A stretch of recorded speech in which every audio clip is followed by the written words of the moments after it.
Hey everybody, Rich Fournier here at the Peak Results Academy podcast. And in this episode, I sit down with Nirsh Arulnayagam, a real estate broker with RE/MAX West Realty in Kleinburg, Ontario. Now, Nirsh was named one of the top 100 individual RE/MAX agents in Canada last year in 2019. And in this episode, he shares how he got started in the real estate business, how he got started by door knocking and cold calling and working his circle of influence, all while having a brand new child at home.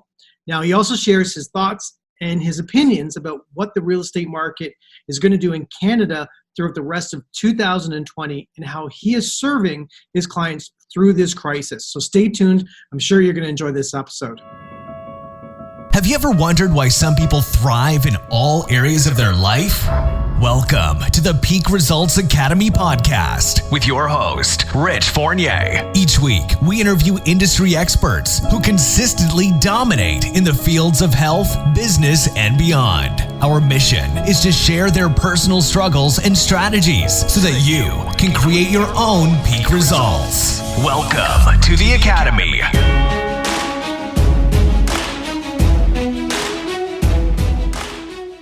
Hey everybody, Rich Fournier here for the Peak Results Academy podcast, and I'm very excited today to have a gentleman who's been in the industry since around 2012. He is based out of RE/MAX in Kleinburg. We're excited to have today Nirsh. He's going to kill me with his last name, is Arulnayagam. Very good. I'm not going to kill you. That's great. Hi everyone. Very excited to have you today, sir. It's we were talking before the podcast started about why did I want to talk to you. And so I'm going to just talk a little bit about your past production. The reason why we talk about production is that's a metric that we measure in terms of real estate. And you can have the most knowledgeable person in the world, but if they're not serving or clients or doing deals, they're not serving people. And you've had the opportunity to serve lots and lots of people over the last 5 years. So I do want to talk a bit about that. I mean, over the past few years, you've some extraordinary numbers. You hit top 100 in Canada last year with RE/MAX, and we want to drill down and figure out what made you do that. Like, what was that magic elixir that caused you to serve so many people? And so, thank you, sir, for being here today. Well, thanks for having me. I'm actually, and I asked you the question before this all started of why do you even want me? Because to me, it's like I'm just a regular guy and a regular agent who loves this industry and loves to help people. So for me, it's an honor that you even asked me. Well, thank you very much. And we really do want to give back to our industry. I think people in other businesses and other spaces can take a lot from the real estate industry, because our job is to promote, to market, not only our properties, but ourselves to expand our reach. And we've had to adjust many times over the course of our careers in terms of technology and email. So I think other people in other industries should be listening to what you do and how you do it, because I think those skill sets, marketing skill sets, can overlay into other industries. So we're really excited to have you. And I do want to start off a little bit. You're married, you have 2 children. Yes. So I've been married since 2011 and been with my wife since 2009. We have 2 kids, 8 and 5. And currently, based on the current environment we're in, they're being homeschooled by yours truly and my wife as well. And, we live in Vaughan, 5 minutes from Kleinburg. My office is located in Kleinburg. And, life is good. We're blessed. Everyone's healthy, and that's what matters. Absolutely. I think for anyone who listens to this podcast, maybe they're listening to it a year from now, I want them to understand the context of where we are today. So we're probably, 40 days into quarantine, self-isolation, maybe 50 to 60% of our economy is in lockdown today. Yeah. The questions I would be asking you 8 weeks ago are completely different today.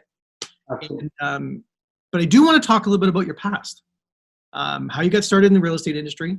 The transition from where you came from to where you are today is a huge transition. And so maybe we can start there. You've been around since 2012. Sure. So back in 2012, I was working in corporate supply chain. So for anybody who doesn't know what that is, it's purchasing, planning. So I worked for 2 big companies for about 13 years. I didn't feel challenged anymore at that point, and I could have kept going, but I was at the point where it's like, okay, I'm going to be, 35 years old, And is this what I want to do for the rest of my life? And the answer was no. So my daughter was born in March of 2012. And I said to my wife, I said, she was about 2 months old. And I said, if I don't do this now, I'm never going to do it. So I said to her, what if I start this part-time and, we'll go full-time eventually if it works out. But at the end of the day, I think if I'm at the point of career in my life at 35 years old, it's a lot harder to do it. And as my daughter would grow up, it would be harder to get that time away. And so I did the courses. Back then, you only had to do 3 courses to get your license. And then you have the articling period for the other 3 months. So in 6 months, I got my license. And I tried to do it part-time for a year. And, it took me my first deal fell apart 3 months in. And then I didn't get another deal for 10 months. But every weekend I would go door knocking. And then long story short, at the company I was at, a lot of in manufacturing in Canada and Ontario, a lot of it was transitioning to Asia. Yep. So that being said, my boss said, well, I think I was ready to leave and say, okay, I'm going to try this full time. And my boss said, well, if you are planning to leave, I think they're going to be moving the manufacturing to Asia. Maybe I can help you get a package if you want to exit. So I was like, yeah, I think that's a great idea. So I had to stay out a little bit longer, and I didn't tell my wife that I was offered a package, and that came back to bite me later on. But I was offered to stay or take a package, and I took the package because I was, I've always been a type of sink or swim. So I'm going to go into this 100%, and if I have a little bit of a safety net, that's going to help me in the first few months. And so I got a 6-month package. Ended up leaving January 31st, 2014 after doing 2 deals in 2013 in my first year. And I drove away at 9:30 in the morning from the office, and I was at cold calling at 10:30 at the Remax office same day. And then I'm like, okay, well, I got to pay bills. I got to take care of my kids and family. And, and the deal with my wife at that point was if it didn't work out in a year and I didn't make money, I had to go back to get a corporate job. So wow. I was like, so, it's interesting. So a lot of people, when they come to that space of sink or swim, they sink, they stop like a deer in headlights, right? Where they, all of a sudden, they're brave, they make the jump, and then they get into the office and they stare at the phone. Sounds like you didn't stare at the phone. No, and at that point, I hired a real estate coach, and I had a colleague of mine in the office who he did a lot of cold calling and whatnot, and between my coach and him, I got some mentoring, and he was a very good friend of mine, and we basically helped each other. There's things that I brought into the supply chain into there that could help him, and he kind of I followed a lot of his lead and started with the cold calling. And, cold calling, door knocking, and then, calling the center of influence until, I don't know if most people know, but people move every 5 to 7 years. And when they moved to 5-7 years, I had just missed a whole bunch of my COI. For anybody who's listening who doesn't know what COI is, center of influence or sphere of influence. And so I was missing that cycle. So I'm like, okay, I got to go find strangers to help because everybody else has already moved. And so I started cold calling, door knocking, and then going after expired listings. And once I built that, people started, people would see me and they're like, oh, he's selling this house and he's selling this house. And once I started selling all those houses, people were like, oh, my sphere of influence, they were watching on Facebook, I found, and social media. And my wife, thank God, my wife's like, you need to be on social media, because I was anti-social media before that.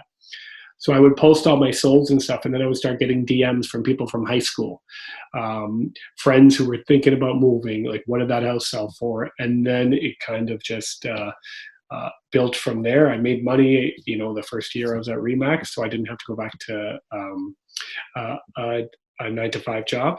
And then it's just built ever since. I've been blessed that more and more people have given me a chance to help them, and that's where I'm at now.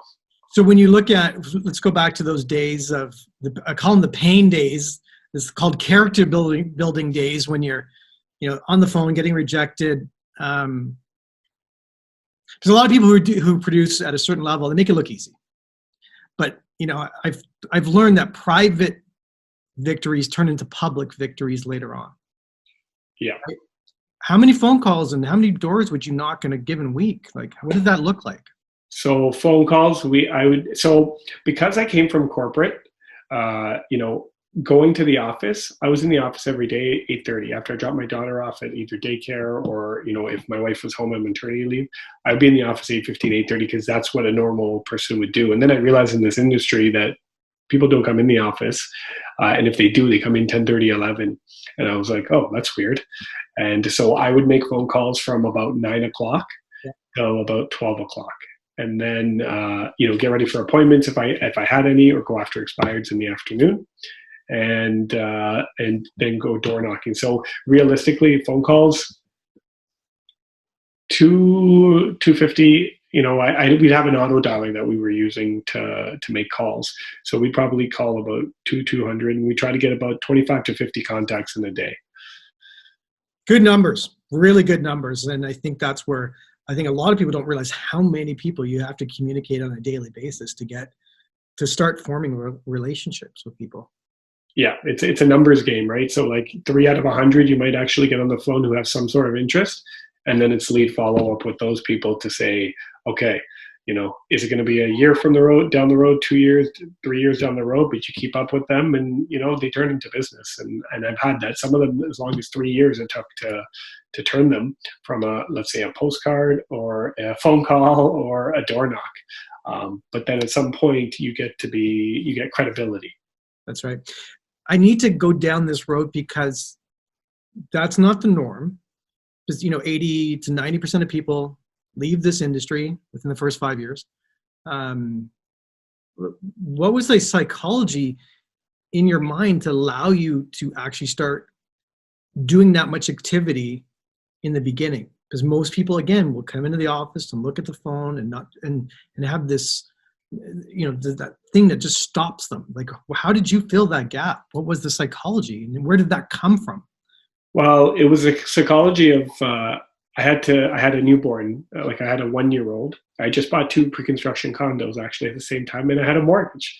So to be honest, it was I've got to provide for my family. I got to provide for my wife and my daughter at the time, and I've got to pay the mortgage is what it comes down to. So it's like, if I don't do this and I don't stick and push, we're either going to go broke, or I'm going to have to sell the house or I'm going to have to go back and get a regular job. And because I had been in that industry for so long, 13 years was a long time for me. So it was the fear of going to be miserable for the rest of my life didn't make me happy, right? Like, you can make lots of money, and I was making about 6 figures when I left that industry, and which most people would be like happy with, but it wasn't making me happy. I come home and my wife would even say, like, you're in space, like you're not here. And I'm like, because I'm not happy.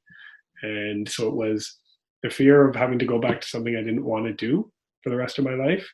And then I've always been, I'll work 15, 16 hours a day. And I said, if I'm going to work 15, 16 hours a day, I'm going to have an unlimited ability to make money. And in this industry, what a lot of people don't understand is if you put the time in, you can make multiples of money and provide for your family and have the things that you perceive to be the nicer things in life. All right. I think Tony Robbins says you either motivated by desperation or inspiration. And, I think most of us are actually motivated by desperation. And, putting ourselves in that situation, burning the ship, just going for it and putting ourselves out there with no life preserver. And I think that is such a motivating thing for somebody. But there are a lot of people, when they put themselves in that position, they sink. Yeah. I mean, at the end of the day, I'm a person of, I'm going to make it, and I'm going to make it to the top, or I'm not going to make it at all. And for me, it was the desperation of like, you've got to do this. And I mean, I had a family, and overall everything else, never mind awards and all that stuff, I had to provide for my family and put food on the table and pay the mortgage. And that was the most important thing. Was there family that had that same kind of attitude that you were brought up with? Is that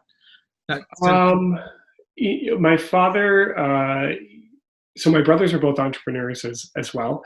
They both left corporate jobs and ended up starting their own either consulting or businesses. And my father, he was in the corporate world for a while, and he was vice president of a company, which he owned part of the company at some point, and him and some of the executives bought the company, and then he was pushed out.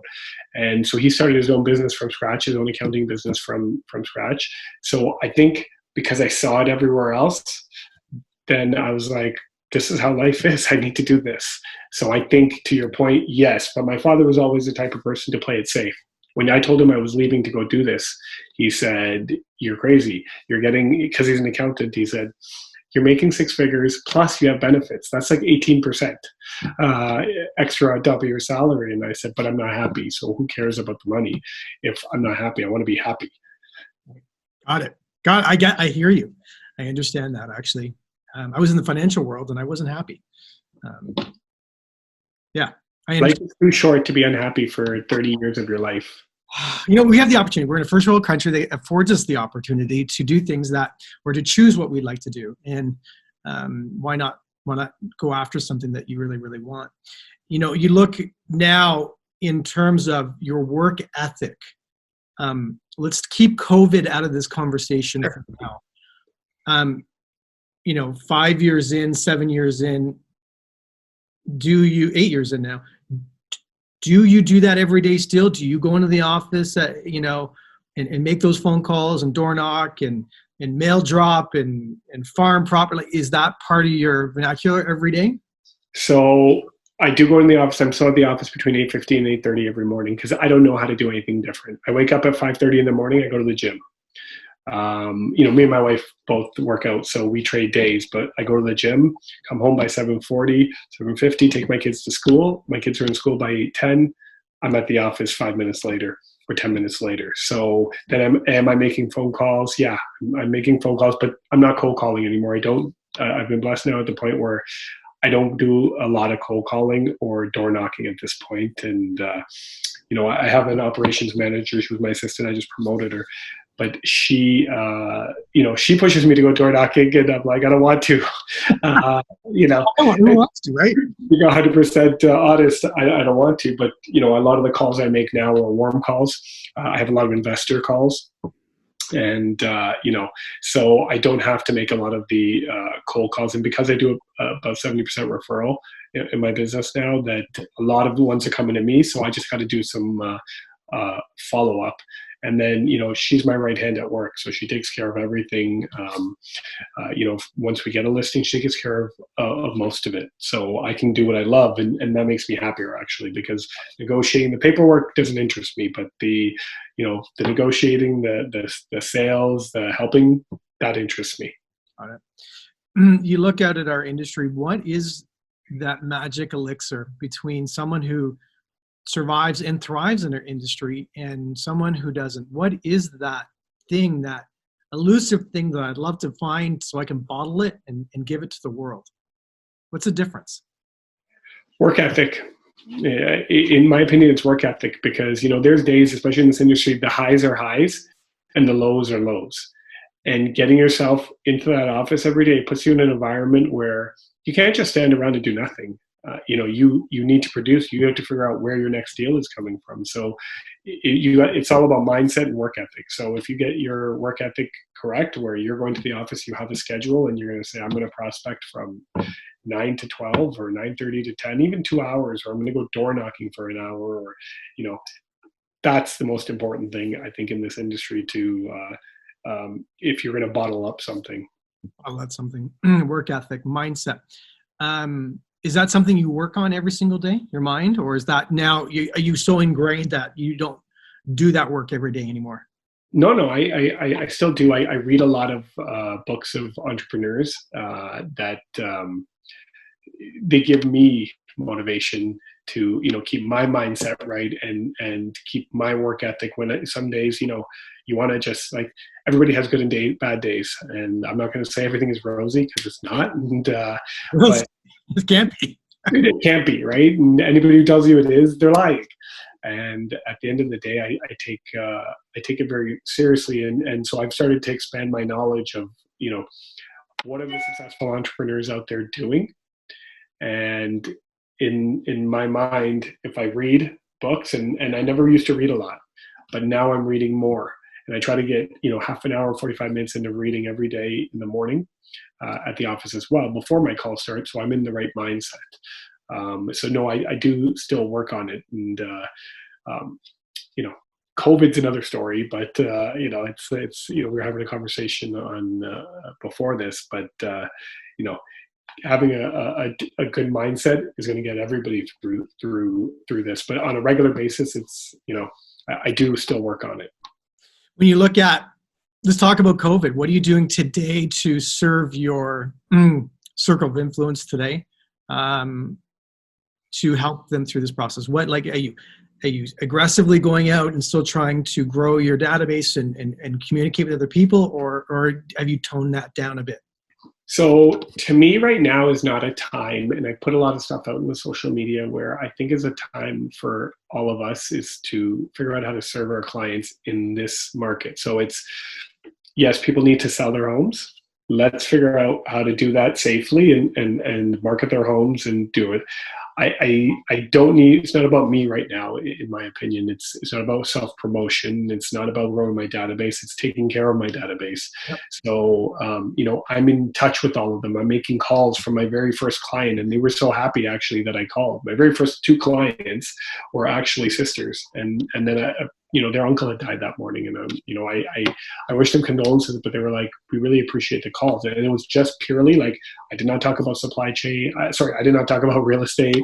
But they ended up asking me, how are you doing with real estate? Like, there's a bond that's created, with when you serve people properly, and it comes from your heart, that they're worried about you as well. And I asked them questions, do you need anything? Like, at that point, I had access to toilet paper and sanitizer and gloves, and I offered that to them because that's the only thing right now that we should be doing, is taking care of each other.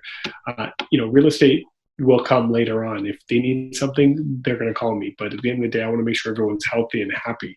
So it's not about my database. I'm making calls to people. And, I felt at the Easter point that everybody was a little bit down and struggling a little bit. And, my wife had a brilliant idea. We went for a walk, one of our 4,000 walks a day.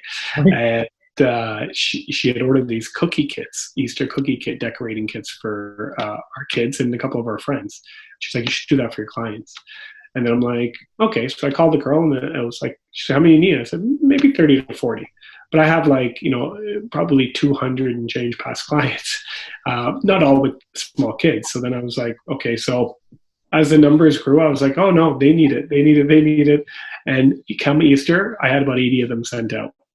And a lot of people were like, in this time, you spent money. People are not spending money. You spend money and you sent this out, and you brought a smile to my face. And the message that I got in my heart made me feel fantastic, because it brought families together, and it brought them happiness. And that's all I want from people. I want people to be happy. And it may sound corny to people, but the message I got when they were very happy, like some people send me texts, you have no idea how much I appreciate this. And that made me feel good. And that's all I really want. So no, I'm not trying to grow my database. I'm just taking care of my database. And the fact that I could do that for them and it made people happy made me extremely happy. It's nice to hear. My experience, I think I told you this before the podcast started, my experience has been with people that are producing at a high level. Ultimately, they have a desire to serve to the best of their ability, and they want to do a good job. They really do. And I think this kind of messaging is really, really important, because sometimes our industry, real estate industry, can get lumped into some bad news that sometimes happens in our industry. But my experience has been that people who are producing at a high level are amazing people and who genuinely want to serve to the best of their ability. Yeah, and that's what I'm finding when I have conversations with a lot of the top producers in our industry, in my coaching program, and there's a clients first, serving first, and then everything else comes later. How much is technology going to change our industry through this COVID challenge? Do you see the virtual business, virtual purchase growing, or do you think once this tones down a bit, that's just going to disappear? I think it's now ingrained in our industry, to be honest with you. I was never a big believer of the let me do this 3D tour thing. And I've incorporated into my clients' listings now, and anything I've listed in the last couple of, almost 2 months now, or 6 weeks, I've incorporated that into the tour. So I don't think it's going away. I think it's finding a way to enhance it. But what I think what's going to happen is, as our industry picks up and saying this is the new way of doing business, I think clients are going to, the public is going to get more technology and be able to filter a lot of the houses that may not be what they're looking for, to save time for them and to save time for us. But they're always, in my opinion, unless it's a condo, I think they're always going to want to walk into that so you can touch and feel how a place looks. Because sometimes it's most home purchases, unless it's for business purposes, is emotional. And you want to make a connection with the home. And to do that, I think most of the time you have to be physical. So I think it's going to play a part, but I don't think, it's going to go, technology isn't going to take over. I think it's going to complement where we are now. So you don't foresee a day where, we don't exist anymore? No, you know what? They've been saying that for years. And I think if right now, and people don't realize that contact with other people is very important. And we see now that it's been taken away to a certain extent, that they want to know Rich cares. They want to know Nirsh cares about me, and he has my best interest at heart. And you can't get that without having an actual relationship. Signing documents and all that stuff, yeah, that can, that'll be around, and that'll make our lives easier and their lives easier. But they want to know what your opinion in the house is. They want to know, they want to be able to have that face-to-face contact with other human beings that aren't their family, and to see in your eyes, like, yeah, I trust this person. He's like family to us. And I think that, no, we're never going to go away. I think the people who don't adapt and don't figure out the right way to serve their clients, they're going to go away in our industry. Yeah, you have to meet the consumer where the consumer's at, and that's in what I've seen is that the consumer's everywhere. Yes. I have people communicate with me via Zoom. I have people communicate with me via text, Twitter, video FaceTime, Messenger. You spread in so many directions, and really trying to meet the consumer where they are. And I think the people that meet the consumer where they are, within the boundaries of still doing a good job, are going to be okay. That's a great way to put it. And you're right. And as you said that, I think about it. I'm like, yeah, I get Facebook messages, I get texts, Zoom calls, and FaceTimes. And you're right. You're out, and Instagram DMs. And you're right. You have to be able to meet them where they are. That's a great analogy. Yeah. If you were to start today, Nirsh, and let's talk about those new agents today, brand new agents starting today, right? Yeah. What a fun time. I think there's crazy opportunity in my personal. Oh, yeah. But okay, let's talk. What would someone have to do today to start to be here in 5 to 10 years? What would those activities look like on a day-to-day basis?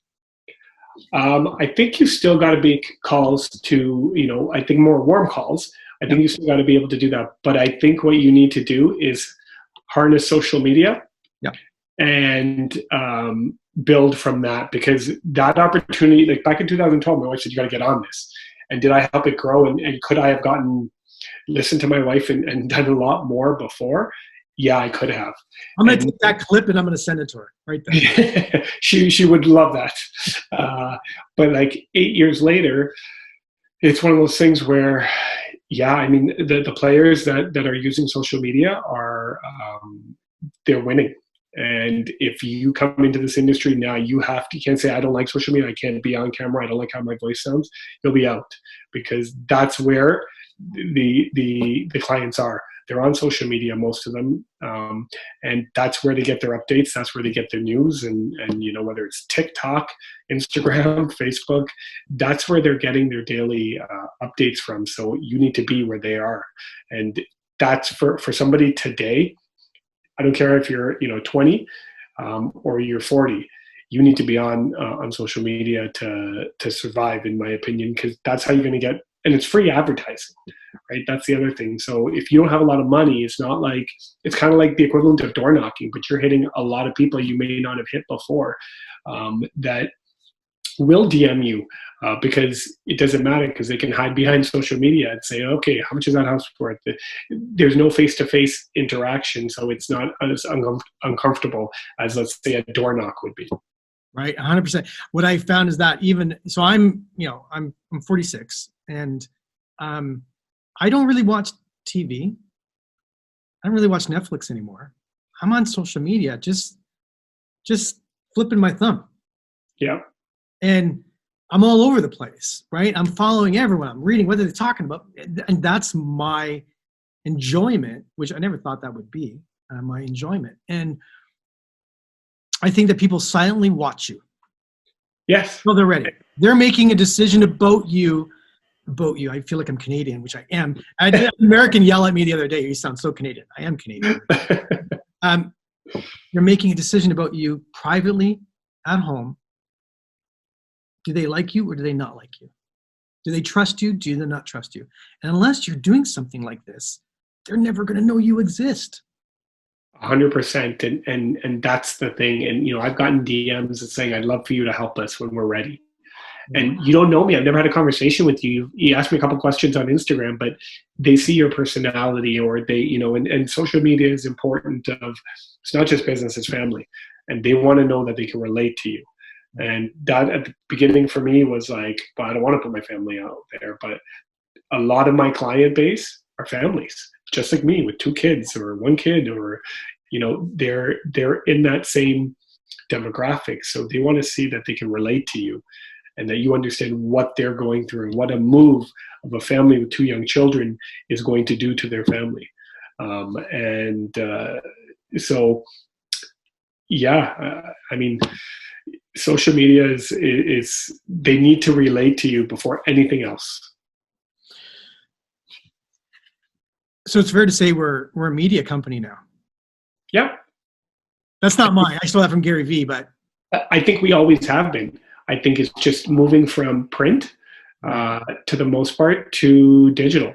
And so, yeah, I mean, but that's part of it, right? Like how we market our clients, a lot less print, but more, in the media, social media. So if they were to start today, they have to be involved with social media. Is it fair to say, though, they could be on social media and over time, no one ever reaches out to them? I think it's fair to say, but I think if depending on what content you're providing, okay, I think if you're providing the right content that people want to know, okay, I don't think that that's the case. I think if you're providing, market stats or where the best places to eat in Toronto are, or Vaughan or Barrie, if you're providing them something that they want to know, somebody will reach out. I think that is not a factor. I got to be honest with you. Okay, good. Going forward, let's just talk a little, just because it's really timely. Where's the market going to go? That's the $1 million question, right? Here is my opinion, and 95% of the agents might disagree with me. Okay. I have an opinion, man. I want to know, honestly, I do want to know. I think a lot of people, a lot of our listeners are real estate people all over. Now we have Australia listening, we have Portugal, we have US, all the way to Vancouver starting to listen. So what's your opinion? Okay. So here's my opinion. I think that a lot of people think this is like 2017. And the big factor difference between 2017 is unemployment. And even in 2000, so I think it's a combination of 2017 and 2008, when we had the financial crisis, but a lot worse. If you notice what happened in the States, they had 3-4 years where it took to get back to some sort of normalcy, but they had different issues because we didn't have the banking issues they did. We had unemployment. Unemployment started to rise. The government pumped $50 billion into the economy. And by 6, 7, 8 months later, we were starting to move again. And our banking system was solid, so our market started to move again. 2017 was a whole different story. 2017 was government induced. But if you look at both of those timeframes, they didn't have as high unemployment as we do now. We lost 1 million jobs in March. We're hit 7.8%, I think, as of last week on unemployment. I think 5.6 million Canadians applied for the CERB. 7 now. 7, okay, so 7 million people. So we have 38 million people in this country. And I think that when people realize how many people are suffering right now, that is going to have a big effect on our market. And so to answer your question of where the market's going to go, I think right now there's very low inventory. Like we were talking about before, we're somewhere between 69 and 74% in sales down last month. Prices haven't really gone down, but if you lower inventory and you lower your buyers, yeah, of course the prices will stay where they are because this is the only choice that they have. But once you let the floodgates open, the supply will come back. So you had all those people from middle of March, April, May, let's say we get back to July, June, who are putting their houses on the market. Then you got some people, unfortunately, who've lost their job and aren't getting it back, and they have to sell. So I think when you have all of that supply come, you have buyers who've been pent up, but at the same time, some of those buyers said, you know what? This is a wake-up call for us financially. We don't need to stretch ourselves to buy that bigger house. We're going to stay where we are. So let's pull, 15 to 30% of the buyers out of that market now. 30% of those people might have lost their jobs. So one, if they try to sell their house and buy a new one, they can't get a mortgage because it was 2 incomes before, right? And then you got the buyers who are all solid, everyone's good, they're doing okay, they're going to come back. But then you have an increased supply, in my opinion, and a lower buyer pool, and then there's fear. What's going to happen to the economy? Is it going to crash? So I think what we're going to see is you're going to see price, you're going to see some price issues where it's downward pressure, is my opinion. And I think you're going to see somewhere in the 10 to 15% price reductions. Now, the question is that based on February's numbers where they were 10% up from October, or is that based on, October's numbers?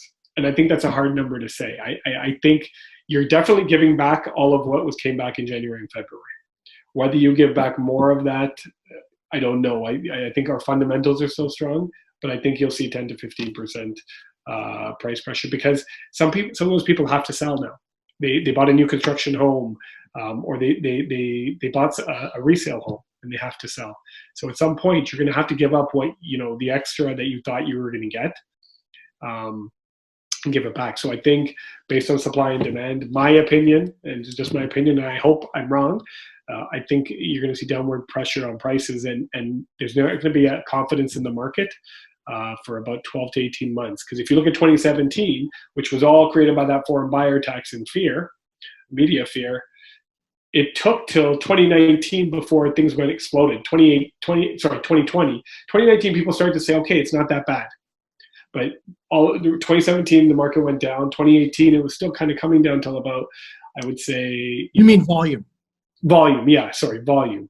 And, I would say not until 2019 did people start to get their confidence back. Yeah, you're right. So when I look here, so we started going back to multiple offers up in Simcoe County probably late September, October 2019. Yeah.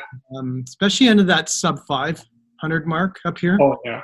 And then it took off like wildfire. Again, up until, March this year. And I think you made an interesting point when someone says 10 to 15% drop in terms of average resale price. What are they measuring that against? Was it January of 2019 numbers? Was it December 2019? What metric is being used? And this is a challenge I find in our industry, that a lot of numbers are thrown out, and what's the context? And I firmly believe, I always thought we'd be out. They need us to interpret the numbers, because whatever metric someone's delivering to the public, you have to be able to look at that metric and say, does that make sense? For example, average resale price means nothing. Yes. It means nothing, but it's a number, right? The number sounds good. Well, the average resale price is up 3%. What does that actually mean? Nothing. Maybe there was a $2 million property that sold here, skewed the price up on average. It means nothing. And this is where I get frustrated with the industry itself. I think we are missing the fact, not us, but we have, if this continues on and it's delayed reopening, if you're into that 3, 4, 5 month window, we will have to see a readjustment of pricing across the board. Yeah, and that's where I agree. I mean, you look at it, we've been mid-March, we're already end of April, May, June, that's 3.5 months. And some businesses, unfortunately, they're not surviving. And that's a concerning, like restaurants and the rents are between $5,000 and $20,000 a month. And some of these retail places, they can't sustain being closed for this much longer, and with no revenue and putting food on their table. And you're right, the longer this goes on is really where the price adjustment is going to come into effect. So I kind of assume we're going to be here till the end of June, and that's kind of where I make my my numbers. Because even if you look at it with us, I have a 5 and 8-year-old. How much work can I go out and do while my wife is working full time? If I've got to watch them and they don't go back to school, right? So that's more money that I'm not pumping into the economy. Through my contractors, my painters, my stagers, my photographers. And then you look at every other business, you got the same thing. Yeah. I think right now the really good agents are going to do a really great job. I know it sounds a little bit gloomy and doomy, but I think you have to look at what's real and what's not real. Our job is to look at what's real and not to make it bigger than what it is or less than what it is. Right now, I feel that some of us are making it less than what it actually is. And what it actually is that we have an extreme outside event that has put a stop to our employment, to not just us, I mean, the entire economy slowed down. And I think that as agents, we have a responsibility to help our clients through this process. And that means that we have to reach out, and I hate to use the word aggressively, but meaning that we have to reach out, because there's the silent majority who are hurting but won't say anything till it's way too late. Yeah. Right? This is where I think as agents, mortgage brokers, people in our industry have to take a stand and say, I'm here to help. And if that means I got to talk to 1,000 more people to figure out who needs help, because those people are too scared to say anything. They're too embarrassed to come out into the public and say, I need help. I don't know what to do. What's the right move? Right? Those are the people that we need to help. And those are the people that we actually have to get off our butts, stop worrying about stuff, and reach out to as many people as we possibly can, because they're too scared to reach out. I agree with you 100%. I think that is a very good analogy, to be honest with you, of who needs help. We got to reach out to figure out who needs help, and that's just the long and short of it is. And human beings, we're scared, we're embarrassed. We don't want to say we need help. We're in trouble, right? But why not? Like, what benefit does it help you if you curl up into a ball and don't ask for help? It's Bell Let's Talk Day. Like, there's a whole thing about mental health, and if you don't let it out, it's going to overcome you, and especially when you're talking house and finances and mortgages and employment. Like, that's the biggest issue for families today. It really is. And if you look at the lineups of the LCBO, I know how we're all dealing with the problem, right? Yeah. And, so I think that it's imperative that that we do reach out more, that we reach out to people and say, we are here. What are you thinking? Are you okay financially? Do you need to talk about this stuff? Right? Like, is there something? Can I connect you to our mortgage broker? Connect you to someone who can help you? Like, and hopefully it comes across and people are doing it the right way. with a servant's attitude, not being an ambulance chaser, but. Well, and that's it. In our industry, it's finding the right message. And I think the people like you and I, and a lot of good people I know in this industry, we have the right attitude, and I think that's why going forward, you're going to see some of these people get out because they don't understand what serving clients means and serving the public means from your heart versus your wallet. If you were to start today, would you join a team? Would I join a team? Me personally? No, I wouldn't. Right. Would it have made the learning curve a lot easier? Yeah. But my thing behind it was, I'm going to build my name. And if it takes me that much longer, I'm going to do it myself, because at some point I'm going to learn the skills on a team that I'm going to probably go do it on my own. And then I'm going to start at ground zero. I might have been in the business 2 to 3 years already at that point, and might already had a past client database that's no longer mine. So, the learning process took longer, but I came in this industry to not work for anybody. I came in the industry to work for myself. So no, that's who I am. I came to work by myself. So no, I wouldn't. Got it. Sounds like you have to know yourself to be in this business. Agreed. Yeah. I appreciate you. I appreciate you sharing your thoughts about this business. I appreciate you opening up about your journey in the game of real estate, starting off. It's not easy to start with children. I had 3 when I started. My wife was a single mom while I worked my butt off outside the home, and it was very difficult. And I appreciate you. I know how hard that must have been. Yeah, I mean, I got to say, like, everyone who thinks it's easy, and the good times now that me and my wife have, or we'll go on vacations, and things got a little easier as far as that goes. But it's hard from a relationship point of view to miss all, kids' birthday parties, to miss, on Christmas I was doing deals. I've done deals where they're calling me Christmas morning, and agents call me Christmas morning because they need something, and it's, my client needed to sell. So I was like, yeah, I'm not taking your call. It's tough on relationships. I find, like, me and my wife have had struggles, being 100% honest. What you see on the outside is not always what's happening in the background. And you with 3 kids can attest to that, I'm sure, where it's like, if the wife has been home with the kids all day and you're out, and then you come home and it's like, they want help, and you need to be present there too, so your day doesn't end and their day doesn't end. So it's tough on relationships and family. I find it as my kids get older, I'm finding my daughter more like, Daddy, like, why do you have to go? Thank you for bringing it up. I don't think enough people talk about this. It was horrendous. I'll be honest with you. I remember one night because we came from the Southern Ontario market. I remember one night, it was midnight. My wife, we just had our 3rd kid, and I remember sitting there. It was like April, freezing rain, and the sellers that we had were he didn't want to sell. She wanted to sell. Turns out he was scuttling the deal just because, and I just remember being in my car that night. I was like, I can't do this anymore.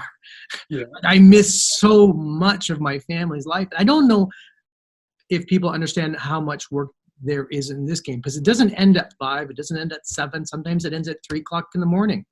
And that was, that was part of the process for us to come up into a new market and start a different type of life up here, which we work just as hard, but at least run home real fast now. But I appreciate you saying that, because very few people talk about how painful it is on the family, this type of business. Yeah, I mean, both my kids have now grown up with their father full-time in real estate at this point, as much as they can remember, and my wife, and it is tough. It is tough on both sides of the family, especially if your other half works a job not in real estate. And there were points where I was building, and my wife had to stay home because it wasn't going to work. With her, commuting downtown, and so now we're getting to a point where, like, she can go back to work, and we can be more flexible, and I have an assistant to take care of stuff, so I can try and be home more when it's not like the spring market and everybody wants to do something. If somebody is interested in doing any work with you in the Kleinburg area, what is the best way to reach out to you? I'd say phone number 416-726-3384. And, or Nirsh at Sold by Nirsh, Nirsh at soldbynirsh.com, or DM me, look me up on Instagram, Nirsh_Remax. There's not a lot of Nirshes on things. So if you do a Google search, I'm pretty sure I come up pretty quick. Listen, I appreciate you sharing your life and sharing some amazing information. And I know for sure that some people are going to take what you've said and they're going to apply it and they're going to create some outstanding results in their business. So thank you very much. I wish you nothing but the best of business and family life this year. Thank you for having me. And, again, I'm honored that you even have me on. And I appreciate you. And I wish you nothing but the best in all your listeners as well. Thank you so much. Have an amazing afternoon. You too, my friend. Thanks for tuning in to today's show. If you like what you've heard and you're interested in seeing if you are fit to work with Peak Results Academy, here's what I want you to do next. Head over to peakresultsacademy.com/call. That's peakresultsacademy.com/call and book an appointment to speak with our team. We'll get on the phone with you for about 45 minutes and get you crystal clear on 3 things. Number 1, what do you really want out of life and your business? Number 2, what is not working for you today? And number 3, the exact strategy you should be using to create massive change in these areas. Remember, changing your life and creating massive results does not happen by itself. You need expert guidance to make it happen. We're helping clients all over the world create peak results in their health, in their businesses, and in their personal lives. To see if we can help you do the same, head over to peakresultsacademy.com/call. We'll chat soon.